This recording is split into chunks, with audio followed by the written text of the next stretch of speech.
آج صبح 11 سے لے کے 1 تک جاوید اختر نے یہ اعلان کیا تھا کہ میں اللہ ہی کو مانتا نہیں، اللہ کے وجود ہی کو میں تسلیم نہیں کرتا۔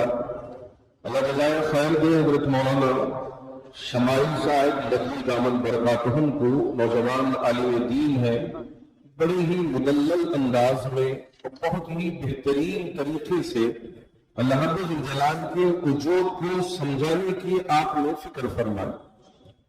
ہماری ذمہ داری ہے حق بات کو پہنچانا، سامنے والا اسے قبول کرے نہ کرے، اس لیے کہ ہدایت ہمارے ہاتھ میں نہیں ہے۔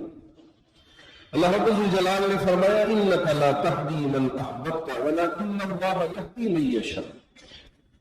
جب اللہ کا انکار کرنے کے لیے بعض لوگ آگے بڑھ رہے ہیں اور بہت سارے ان کا ساتھ دیتے ہیں اور اپنی زبانوں سے اس طرح کی باتیں کرتے ہیں، اللہ یہ بھی بتانا چاہتے ہیں کہ ایسے لوگ آتے رہیں گے اور اللہ کے منکر دنیا میں پیدا ہوتے رہیں گے۔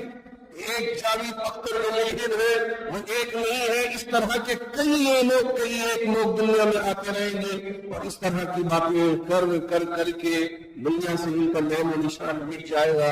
لیکن یقین مانیے قل جاء الحق وزهق الباطل ان الباطل كان زهوقا۔